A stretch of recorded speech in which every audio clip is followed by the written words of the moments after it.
Hello friends, welcome to இது உங்கள் சமையல். இன்னைக்கு பார்த்தீங்கன்னா ஒரு சூப்பரான ஒரு லஞ்ச் ரெசிபிங்க. சாம்பார் சாதம் ஹோட்டல்ல எல்லாம் கிடைக்கும் இல்லையா, அந்த லெவலில் இருக்கும். வீட்டில் செய்யும்போது பார்த்தீங்கன்னா கொஞ்சம் நேரத்திலே கெட்டியாயிடுது. ஆனால் ஹோட்டலில் டேஸ்ட்டு பிரமாதமாக இருக்குது. அப்படி என்ன சீக்ரெட் அங்கே ஃபாலோ பண்ணுறாங்க அப்படின்னு சொல்லிட்டு தான் பார்க்க போகிறோம். சரி வாங்க, டைம் வேஸ்ட் பண்ணாமல் வீடியோக்குள்ளே போயிட்டு சிட்டுன்னு பார்த்துடலாம். ஃபஸ்ட்டு நல்லா அடிகனமாக இருக்கிற மாதிரி ஒரு கடாயை எடுத்துக்கோங்க. அதில் நல்லெண்ணெய் சேர்த்துக்கலாம். இது நல்லெண்ணெயிலே செய்யும்பொழுது டேஸ்ட் அப்படியே சாதம் ஃபுல்லாக பரவி ரொம்பவே நல்லாயிருக்கும். நீங்கள் எதிர்பார்க்க முடியாத அளவு இருக்கும், அந்தளவுக்கு டேஸ்ட் நல்லாயிருக்கும். சரி, ஒரு டீஸ்பூன் கடுகு சேர்த்துக்கங்க, ஒரு டீஸ்பூன் சீரகமும் சேர்த்துக்கலாம். இதில் காரத்துக்கு தகுந்தாப்பில் வத்தல் சேர்த்துக்கலாம். நான் ஒன்று வத்தல் கிள்ளிட்டு சேர்த்துருக்கிறேன். இதுக்கப்புறம் நம்ம சாம்பார் பொடி எல்லாமே நம்ம போட போகிறோம். அதனால் ஒரு வத்தல் போதுமானது தான். சின்ன வெங்காயம் ஒரு 10 வெங்காயத்தை தோல் உரிச்சிட்டு அதையும் சேர்த்துக்கலாம். பெரிய வெங்காயம் சேர்க்கறத விட சின்ன வெங்காயம் சேர்த்தா தான் டேஸ்ட்டு ரொம்பவே நல்லாயிருக்கும். நீங்கள் பெரிய வெங்காயம் சேர்த்திங்கன்னா ஒரு இனிப்பு சுவை கொடுக்கும். அதனால் அதை மட்டும் கொஞ்சம் பார்த்துக்கோங்க. நல்லா வதக்கிட்டு இதுக்கு தேவையான காய்கறிகள் எல்லாமே நீங்கள் கட் பண்ணி எடுத்துக்கோங்க. கேரட், பீன்ஸ் அப்படின்னு சொல்லிட்டு எதனாலும் எடுத்துக்கலாம். கொஞ்சமாக கறிவேப்பிலையும் சேர்த்தாச்சு. கேரட்டை தோலெல்லாம் எடுத்துகிட்டு ரொம்ப பெரிய சைஸும் இல்லாமல் குட்டியான சைஸும் இல்லாமல் ஓரளவுக்கு இந்த மாதிரி மிதமாக இருக்க மாதிரி நீங்கள் இந்த மாதிரி நறுக்கி எடுத்துட்டீங்க அப்படின்னா சாதத்தோடு அது சேர்ந்து வரும்பொழுது நல்லாயிருக்கும். பீன்ஸும் இது மாதிரி எடுத்துக்கலாம். ஒரு 2 கேரட் போதும், ஒரு 4-5 பீன்ஸ் போதும். அதுக்கப்புறம் முள்ளங்கி இருந்தது, ஒரே ஒரு முள்ளங்கியை இந்த மாதிரி குட்டி குட்டியாக கட் பண்ணி அதையுமே சேர்த்துக்கலாம். சேர்த்துட்டு எண்ணெயிலேயே நல்லாவே வதக்கி விடுங்க. இதை நம்ம டக்குன்னு தண்ணி ஊற்றிட்டு வேக விடாமல் இந்த மாதிரி எண்ணெயிலேயே ஃபஸ்ட்டு வதக்கி விடணுங்க. ஒரு 2 வதக்கு நல்லா வதக்குனதுக்கு அப்புறமேட்டி உருளைக்கிழங்கும் கத்திரிக்காயும் ஒரு கப்பளவு வர மாதிரி ஒரு 2 கத்திரிக்காய், ஒரு 2 உருளைக்கிழங்கு, அவ்வளோதான் சேர்த்துட்டு இதையுமே நல்லா வதக்கி விடுங்க. உங்கள்கிட்ட முருங்கைக்காய் இருந்தது அப்படின்னா அதை லாஸ்ட்டு சேர்த்துக்கலாம். ஸ்டார்டிங்லேயே சேர்த்துட்டோம் அப்படின்னா அது உடஞ்சி போயிடும் கிண்டிகிட்டே இருக்கிறதுனால. அதனால் காயெல்லாம் சேர்த்துட்டு லாஸ்ட்டு சேர்க்கும் பொழுது முருங்கைக்காய் சேர்த்துக்கோங்க. இதை தவிர உங்கள்கிட்ட பட்டாணி இருந்தது அப்படின்னா நீங்கள் அந்த காய்கறிகள் கூட சேர்த்துக்கலாம். ஓரளவுக்கு நல்லா வதக்கியாச்சு. காய் ஓரளவுக்கு நல்லா சுருங்கிருச்சு பாருங்களேன். இந்த ஸ்டேஜில் என்ன பண்ணிக்கலாம் அப்படின்னா இதுக்கு முருங்கைக்காய் இருக்கு இல்லையா, அதை ஒரே ஒரு முருங்கைக்காய் இந்த சைஸில் கட் பண்ணி அதையும் சேர்த்துட்டு நல்லா வதக்கி விடுங்க. இப்போ இதில் தண்ணி சேர்த்து இதை வேக வைக்க போகிறோம். இன்னும் தக்காளி மட்டும் சேர்க்கல, அதையும் ஒரு 2 தக்காளி அதையும் சேர்த்துட்டு இப்போ வதக்கி விட்டதுக்கப்புறம் தண்ணி சேர்த்து நல்லா வேக விட போகிறோம். இந்த கேப்பில் நீங்கள் என்ன பண்ணணும் அப்படின்னா ஒரு குக்கர் எடுத்துக்கோங்க.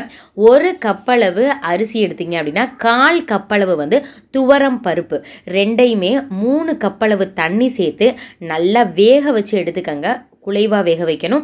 ரொம்ப குலைவாக இல்லாமல் உதிரியாக இருக்கும் இல்லையா, அந்த மாதிரி இருக்கக்கூடாது. குலைவாக இருந்தால் தான் சாம்பார் சாதத்துக்கு டேஸ்ட்டு அல்டிமேட்டாக இருக்கும். இப்போ இதில் நான் தண்ணி சேர்த்துட்டேன். ஒரு மூடி போட்டு மூடி வச்சுட்டு நீங்கள் திறந்து பாருங்கள். நல்லா வெந்ததுக்கப்புறம் தான் இதுக்கு வேலையே இருக்குது.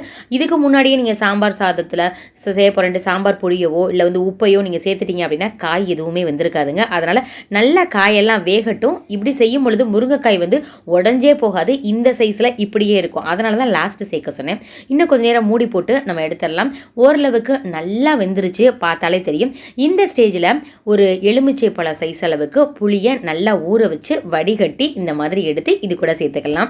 அதுக்கப்புறம் சாம்பார் தூள் இருக்கு இல்லையா, ஒரு 3 டீஸ்பூன் இப்போ செய்கிற அளவுக்கு சரியாக இருக்கும். நம்ம செய்கிற அளவு பார்த்திங்கன்னா ஒரு 3லேருந்து 4 பேர் தாராளமாக சாப்பிடலாம். நீங்கள் இதை வழக்கமாக 4 பேர்த்துக்கு செஞ்சீங்கன்னா கூடவே நீங்கள் செய்யலாம். ஏன்னா இது ரொம்ப டேஸ்டியாக இருக்கிறதுனால எடுத்து சாப்பிட்டுட்டே இருப்பாங்க. இப்போ 3 டீஸ்பூன் சேர்த்து நல்லா ஸ்கூப்பாக இருக்க மாதிரி போட்டுக்கணும். இதில் காரம் அதிகமாக இருக்கிறதுனால நான் காரம் வேறு எதுவுமே சேர்க்கலாம். நான் செய்கிற சாம்பார் பொடியில் காரம் கொஞ்சம் அதிகமாக சேர்த்துருக்கேன். அதனால் நான் மிளகாய்த்தூள் எதுவும் சேர்க்கல. உங்களுடைய சாம்பார் பொடியில் காரம் கம்மியாக இருந்தது அப்படின்னா நீங்கள் காரத்துக்கு தகுந்தாப்பில் கொஞ்சமாக மிளகாய்த்தூள் மட்டும் நீங்கள் ஆட் பண்ணிக்கலாம். உப்பும் சேர்த்தாச்சு. நல்லா இது கொதிக்கணுங்க. நம்ம காயிலேயே இந்த சாம்பார் பொடி இருக்கு இல்லையா, அந்த புளி எல்லாவுடைய பச்சை வாசனை போயிட்டு காயிலேயே போய் சாரணும். அந்தளவுக்கு நல்லா வெந்துருச்சு. கலருமே சூப்பராக சேஞ்ச் ஆகிருச்சு. டேஸ்ட்டு சூப்பராக இருக்குது பையன். இப்போ என்ன பண்ணிக்கலாம் அப்படின்னா நம்ம சாதம் வேக வைக்க சொல்லியிருந்தேன் இல்லையா, அரிசியையும் துவரம் பருப்பையும் அந்த இதை சேர்த்துக்கலாம். பாருங்களேன், இந்த கன்சிஸ்டன்சியில் இருக்கணும். நீங்கள் இப்படி ஊற்றும் பொழுது இப்படி உழுகணும். அப்படியே கரண்டியில் எடுத்து போடுற மாதிரி இருக்கக்கூடாது. தண்ணியும் பார்த்திங்களா இந்த அளவு தான் இருக்கணும் சாம்பாரில். இப்போ நல்லா அதை மிக்ஸ் பண்ணி விடுங்க. உப்பு காரம் எல்லாமே பர்ஃபெக்டாக இருக்குது. நல்லெண்ணெயோட மணத்தில் அப்படியே செய்யும் பொழுது அப்படியே டெம்ப்ட் பண்ணுது. பெருங்காயத்தூள் மட்டும் இதில் சேர்த்துக்கலாம்.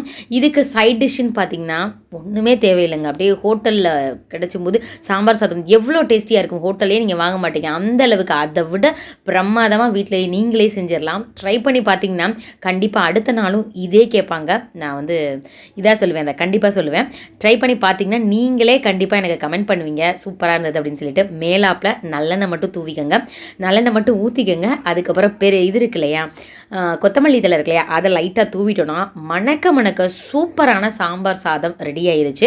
நீங்களும் இதே மாதிரி ட்ரை பண்ணி பார்த்துட்டு எப்படி இருந்தது அப்படின்னு சொல்லிட்டு கமெண்ட் பண்ணுங்கள். இதே மாதிரி நிறைய வீடியோஸ் நம்ம சேனலில் போட்டிருக்கோம். தேவைப்பட்ட டிஸ்கிரிப்ஷன் பாக்ஸில் லிங்க் தரேன், எங்கே போய் பாருங்கள்.